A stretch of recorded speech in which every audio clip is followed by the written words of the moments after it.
محدش مكوي في البلد دي الا اللي مرمي فيها. مفيش حاجه هترخص. حاجات كتيره هترخص وتكسر سعر التراب. انا وانت والاستاذ وحضراتكم اجمعين.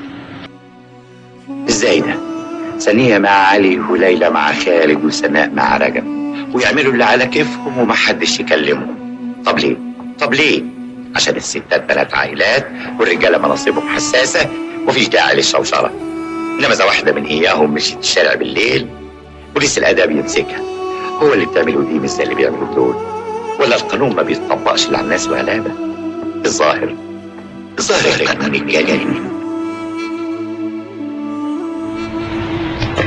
احنا في البلد دي دايما بنربي ولادنا على ان السن بينجي والكلم بيودي في داهيه. بنقول لهم ده في البيت، في المدرسه، في الجامعه. لكن لما بيكبروا بتحطوا قدام اول امتحان بيكذبوا. لانه مع الاسف في زماننا ده الكتل هو الولاد. الشر الورم الخبيث يبدأ يبلك يتوسع من غير ما تحس تبقى له السيطرة. يبقى الانحراف متعة والشر مزاج والسرقة كيف والسلطة إدمان. مشاطع وقفت في التعذيب، مات بالحسرة من كتر حزنه. لما بلد يبقى الحرامية والقوادين وبنات الناس فيها أحرار عمالين يبرطعوا ليل ونهار.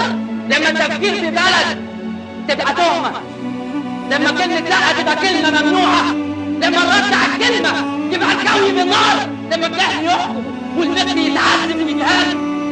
لازم البني آدمين يموتوا بالحسرة والحزن. أنا بكلم الناس حوالين الجوزة، بفضفض، بضحك، وأغني في حاجة حلوة لغاية ما أموت.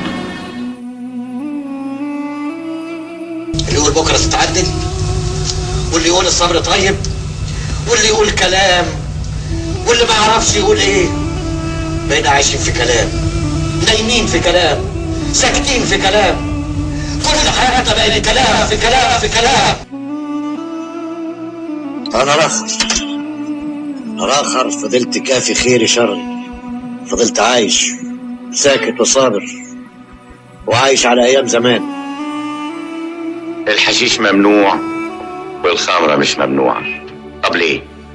ده بيصدر المخ ودي بتلطش المخ. ده حرام ودي حرام.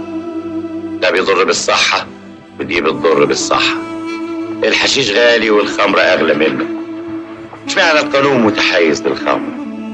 القانون بيفوت للخمرة علشان بندفع عليها ضرائب. عجبتكم الهيافة أوي. ولو في حاجة جد يبقى بوسكوا شبرين. كانت كل فيكم في أيامكم. يا جبنة يا اللي تحطوا ما يعلاش ده في الفرقة. خليكم في اللي انتوا فيه. ربوا العيال وروقوا نفسكم لبس الخميس، ويوم الجمعة تواصلوا وروحوا تصلوا. وكفاية عليكم شوية ورا الإمام. دلوقتي بقينا فين؟ كل واحد راح لحاله، كل واحد شق طريقه، كل واحد افتكر نفسه ونسي الباقيين. الحكاية مش حكاية البيت يا عم جاي. مشكلة الناس اللي عايشة ولازم تعيش.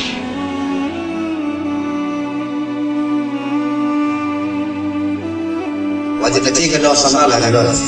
هتبتدي نتكلم ونشكي ونولول زي النسوان.